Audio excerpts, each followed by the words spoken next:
ఇదంతా నా వల్లే జరిగింది. కళ్ళు మూసినా తెరిచిన చంద్రికనే కనిపిస్తుంది. Watch our web series Constable Kanakam Season 2 streaming now on ETV Win app. ఇవే ఇవే జీవన తరంగాలు, ఇవే ఇవే జీవన తరంగాలు, జీవన తరంగాలు. ఎవరు బాధపడకండి, భయపడకండి. నా క్యారెక్టర్ ఎలాంటిదో, నా నిజాయితీలో ఉన్న దమ్మేంటో రుజువు చేసుకోవడానికి వచ్చిన అవకాశంగా నేను భావిస్తున్నాను.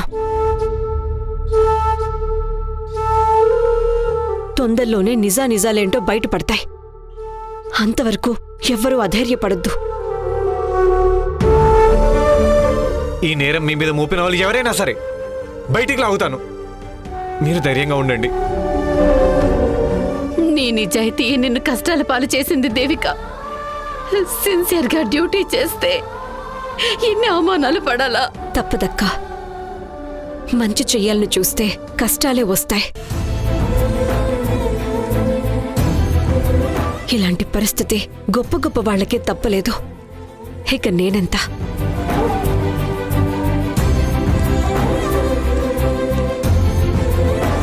అక్క, ఆయన రాలేదా? నీకు బెయిల్ అరేంజ్ చేయడం కోసం లాయర్ని కలవడానికి వెళ్లారు.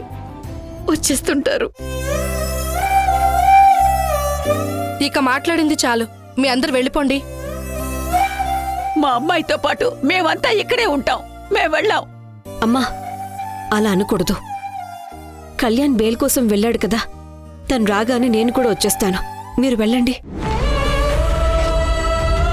నిన్ను ఒంటరిగా వదిలి మేము వెళ్ళలేం దేవిక. నువ్వు బయటకు వచ్చేంత వరకు మేము ఇక్కడే ఉంటాం. అలా కుదరదమ్మా, ఇది మీ ఇల్లు కాదు. మొండికేస్తే గెంటేయాల్సి ఉంటుంది.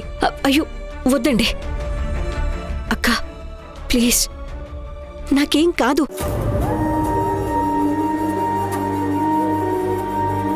నా నిజాయితీయే నన్ను కాపాడుతుంది. నా కళ్ళ ముందు మరొక అవమానం జరిగితే నేను తట్టుకోలేను. ప్లీజ్ వెళ్ళండి. లేదు దేవిక, బెయిల్ వచ్చాక వెళ్తాం. ఇప్పటికే మీడియా వాళ్ళు బయట ఇబ్బంది పెడుతున్నారు. మీరు కూడా లోపలే ఉంటే నాతో పాటు మీకు సమస్య వస్తుంది. పైగా పోలీస్ రూల్స్ ప్రకారం ఒప్పుకోరు. ప్లీజ్ వెళ్ళండి. మీరు బయలుదేరండి.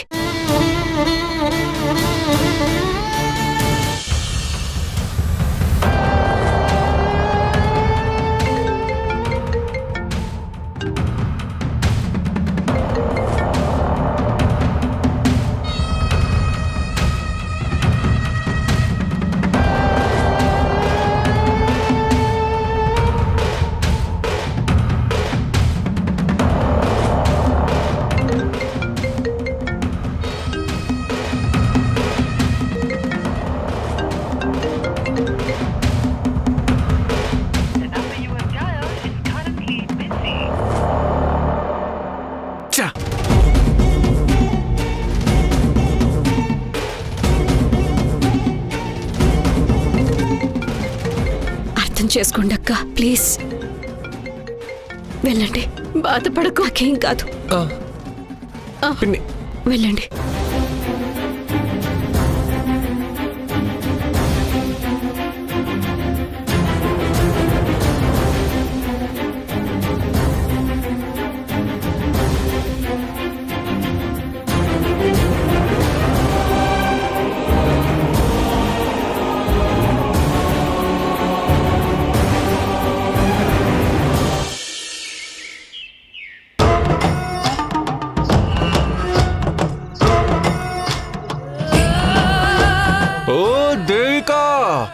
భోన్ చేసావా? అరే కళ్యాణ్, నేను పోలీస్ స్టేషన్లో ఉన్నాన్రా. చిప్ప కూడా నేను తినలేకున్నాన్రా. అయ్యో దేవిక, నేను fry piece biryani, leg piece biryani ఫుల్లుగా తిన్నానే. తాళి కట్టే వరకు ఉపవాసం ఉండాలని రాత్రి నుంచి ఉపవాసం పెట్టారు. కానీ ఆ దేవుడు నా ఆకలి చూడలేకే దేవికని అరెస్ట్ అయ్యేలా చేసి ఫుల్లుగా బిర్యానీ తినే ఛాన్స్ ఇప్పించాడు. ఆహా. బిర్యానీ అదిరిపోయింది.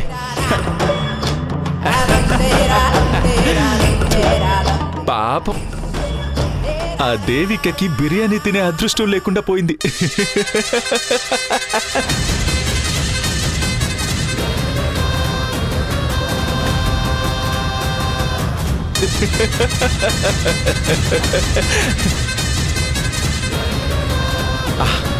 ఇప్పుడు దేవిక నా గురించి ఏం ఆలోచిస్తూ ఉంటుందంటే, తనని పోలీసులు అరెస్ట్ చేసి స్టేషన్కి తీసుకువెళ్ళినందుకు క్షణాల్లో బెయిల్ అరేంజ్ చేయడానికి తిండి తినకుండా పచ్చి మంచినీళ్లు కూడా తాక్కుండా సిటీలో ఉన్న లాయర్లందరి దగ్గరికి వెళ్ళి వాళ్ళ కాళ్ల మీద పడి కన్నీరు పెట్టుకుని, లాయర్ గారు ఎలాగైనా నా దేవికకి బెయిల్ వచ్చేలా చెయ్యండి, తను జైల్లో ఉంటే నాకు ఊపిరాడట్లేదు, తను నిమిషం కనపడకుంటే గుండె పగిలి చచ్చిపోతాను, మీ కాళ్ళు పట్టుకుంటాను, బెయిలిప్పించండి ప్లీజ్ సార్ అని అడుక్కుంటూ ఉంటానని అనుకుంటుంది.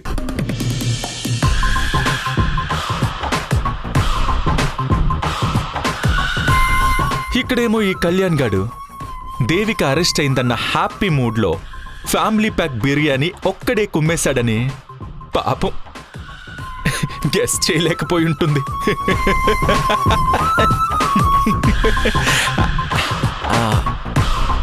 అవును, నా ప్లాన్లో కేవలం దేశ ముఖ్య అత్తయ్యతోనే దేవికని బాగా టార్చర్ పెట్టించాలని అనుకున్నానే కానీ నా ప్లాన్లో ఇది లేదు కదా.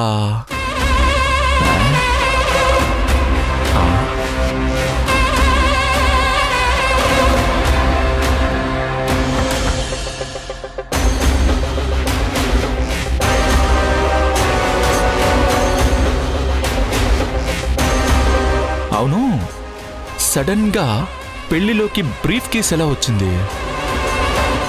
అందులో ఫేక్ నోట్స్ పెట్టాల్సిన అవసరం ఎవరికుంది? ఆయన దీని గురించి ఇంత సీరియస్గా థింక్ చేయాల్సిన అవసరమే లేదు. కానీ ఇందులో కొంచెం రిస్క్ కూడా ఉందే. దేవిక జైలుకు వెళ్ళింది అన్న సంతోషం కన్నా ఎక్కడో ఒక చోట అది బయటకొస్తే ఏం చేస్తుందో అన్న థ్రెట్ కూడా ఉంది. సర్లే, ఇప్పుడు ఈ మూమెంట్ని ఎంజాయ్ చేద్దాం. ఇప్పటికి బాగా లేట్ అయిపోయింది, ఇంకా లేట్ చేస్తే నా మీద కూడా డౌట్ వచ్చే అవకాశం ఉంది. అర్జెంటుగా ఏ గొట్టంగాన్నో పట్టుకుని లాయర్తో దేవికకి బెయిల్ అరేంజ్ చేయించి బయటికి తీసుకురావాలి. అప్పుడు తనని చిట్పకుడు తినకుండా బయటికి తీసుకొచ్చానన్న క్రెడిట్ నాకే వస్తుంది. ఓ దేవికా, భోంచేసావా?